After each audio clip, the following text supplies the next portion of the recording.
Assalamualaikum warahmatullahi wabarakatuh, sahabat sejuta kisah. Untuk Anda pecinta cerita-cerita horor dan ingin berbagi cerita pengalaman mistis Anda, silahkan kirimkan cerita mistis Anda melalui email yang sudah kami cantumkan di deskripsi maupun lewat WA admin. Untuk durasinya bebas, bisa 1-2 jam dan seterusnya. Ditunggu ya cerita mistis Anda dari sekarang. Dan untuk kesempatan kali ini kami sudah menyiapkan sebuah kisah nyata misteri yang berjudul Sepasang Mustika Ular di Kepala Lobster. Mungkin sudah sangat tepat dan berjodoh jika KRT Joyodipuro atau sapaan akrabnya Mas Nggung ini yang kepalanya sedang terasa pening menuju Salatiga tempat saudaranya dan kemudian memancing di rawa pening. Dalam pengobatan Cina ada istilah racun dilawan racun. Mungkin Manggung ini juga punya pola pikir sama. Pening disatukan dengan rawa pening biar sekalian puyeng. Legenda rawa pening sangat termasyhur karena ada keterkaitan dengan kisah tombak pusaka Baru Klinting milik Ki Ageng Mangir Wanabaya III, warisan dari kakeknya Radian Wanabaya. Radian Wanabaya ini putra dari Radian Lembu Amisani yang tak lain putra Brawijaya V atau Pamungkas atau susuhan Lawu Sepuh. Radian Wanabaya akhirnya tinggal di desa Mangir yang zaman dulu merupakan bumi perdikan atau tanah merdeka karena jasanya membela Sultan Hadiwijaya ketika terjadi intrik perebutan tahta di Demak dengan Haryo Penangsang. Akhirnya Radian Wanabaya diwisuda menjadi sesepuh tanah perdikan Mangir dengan sebutan Ki Ageng Mangir Wanabaya I. Ki Ageng Mangir Wanabaya I sangat suka bertapa dan yang diinginkan agar kelak anak keturunannya menjadi Raja Tanah Jawa. Sayangnya permohonannya itu tidak terkabul. Dari perkawinannya dengan istri tuanya, lahir Ki Ageng Mangir Wanabaya I sebagai penerusnya. Selain itu, Ki Ageng Mangir Wanabaya I mempunyai anak dari Putri Demang Jelagong. Ketika ada perayaan di Tanah Perdikan Mangir, semua warga hadir, tak terkecuali Putri Demang Jelagong. Gadis muda ini cantik sehingga sangat menarik hati Ki Ageng Mangir Wanabaya I. Ia dikersakne atau diselir. Dari hubungan itu, akhirnya Putri Demang Jelagong hamil dan melahirkan bayi laki-laki tapi berwujud seekor ular. Karena malu, ular itu disembunyikan di Kademangan Jelagong. Namun makin hari, ular ini tumbuh luar biasa besar. Akhirnya setelah dewasa ia menanyakan siapa bapaknya. Dan oleh ibunya dijelaskan kalau bapaknya adalah Ki Ageng Mangir Wanabaya I yang sedang bertapa di Gunung Merapi. Kisah ini sebenarnya sanepan yang dikiaskan.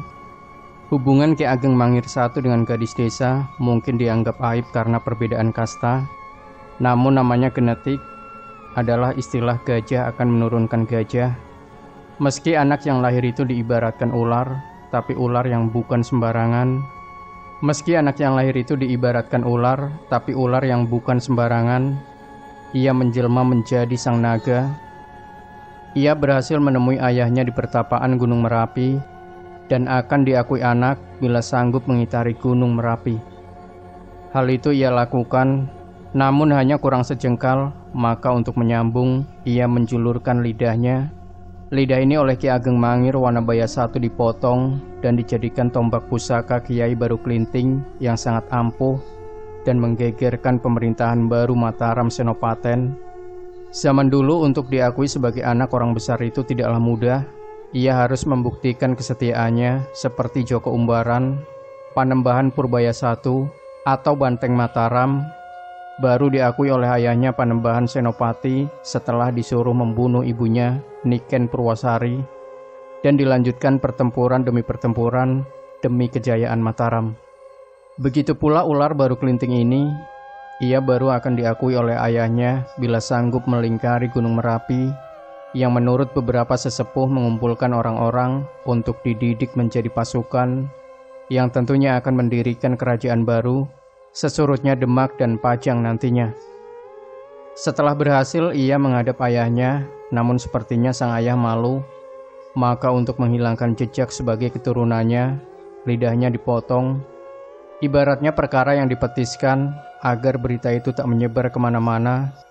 Kemungkinan Baru Klinting terbunuh dan namanya diabadikan dalam sebilah tombak pusaka yang diberi nama Kiai Baru Klinting.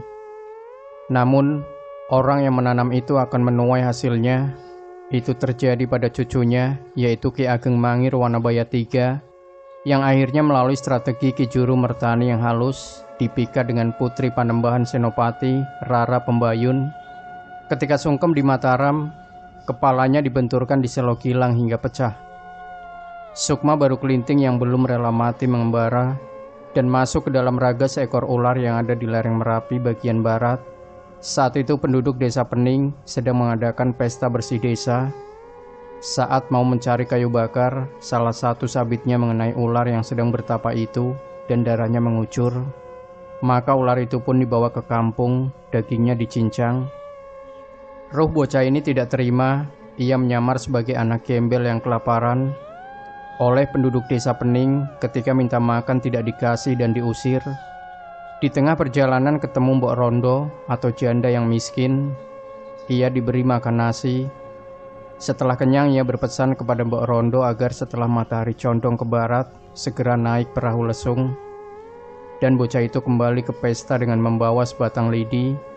Ia tancapkan lidi itu di tengah altar dan menantang semua orang yang hadir untuk mencabutnya. Ia dilecehkan, namun akhirnya tak ada yang berhasil. Setelah habis semua mencoba, bocah itu mencabut lidinya sendiri, dan seketika dari dalam air keluar sumber yang sangat deras, dan menenggelamkan desa Pening beserta penduduknya yang kikir itu. Akhirnya hanya Mbok Rondo Dadapan sendiri yang selamat. Saat ia sedang naik perahu lesungnya, dari dasar laut muncul seekor ular yang sangat besar. Ular itu bisa tata jalma yang mengatakan kalau dirinya akan menuju ke Laut Kidul untuk bergabung dengan Kanjeng Ratu Kidul. Sosok baru kelinting inilah yang sering menjadi titihan atau kendaraan Kanjeng Ratu Kidul. Sepeninggal baru kelinting, Mbok Rondo Dadapan yang sebenarnya jelmaan Kanjeng Ratu Kidul karena welas atau kasihan dengan nasib baru kelinting ini, moksa dan kembali ke kerajaan selatan. Ia kemudian menugaskan dayang-dayang terkasihnya, Dewi Orang Ayu dan Dewi Barunawati untuk menjadi penjaga gaib atau Dahnyang Rawa Pening. Ketika Mas Nggung sedang memancing di Rawa Pening ini, ada kejadian aneh. Di hari pertama bulan Agustus 2013 lalu, ia tak mendapatkan satupun ikan, meski hanya sebesar jari kelingking, padahal orang-orang di sekitarnya mendapat banyak. Hari kedua pun dilalui dengan kehampaan tanpa hasil sedikit pun jua. Baru pada hari ketiga inilah terjadi keanehan. Ia seperti mendapat berkah, ikan lele sebesar lengan orang dewasa diperolehnya hingga 1 ember penuh. Dan ketika sore hari, waktu mau pulang, pancingnya tiba-tiba seperti ada yang memakannya. Waktu ditarik senarnya, ternyata dapat lobster air tawar cukup besar. Merasa penasaran, ia mengulur waktu pulang dan memancing lagi. Dan hanya 5 menit saja, kailnya mendapat lobster air tawar lagi, bahkan lebih besar dari yang pertama. Setelah 3 hari di tempat saudaranya di Salatiga, ia pun pulang ke rumahnya Bumi Sukawati. Sesampainya di Solo, ia mampir ke rumah temannya, dan ikan lele 1 ember yang didapat dari Rawa Pening itu diberikan semua. Mas Nggung hanya membawa 2 lobster saja.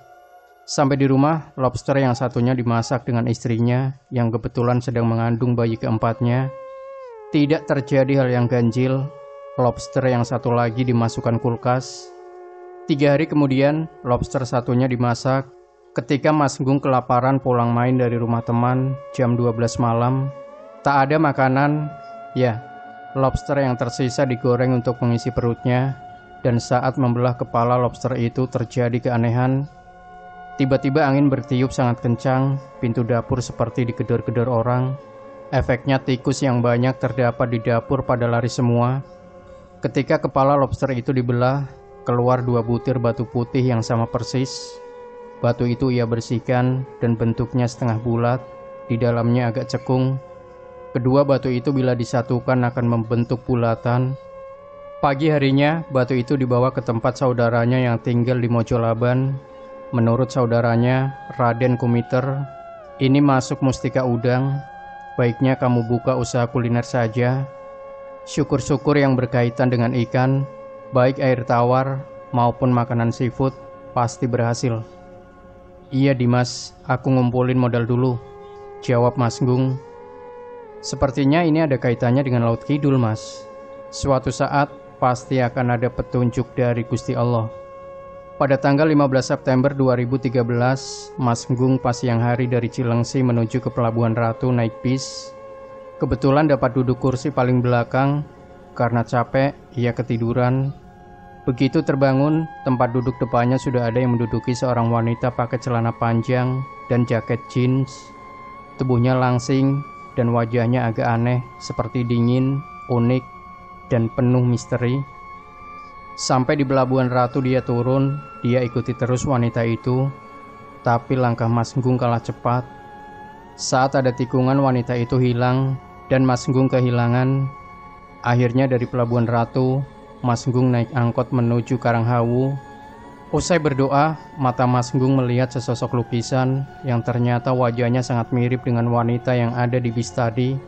Hatinya langsung berdebar. Hingga sekarang, sosok wanita itu belum terpecahkan oleh Mas Gunggung. Namun dugaan kemungkinan pasti ada hubungannya dengan dua batu mustika udang ini. Dan terhitung 10 Oktober 2013 yang lalu, Mas Gunggung sudah siap-siap buka kuliner.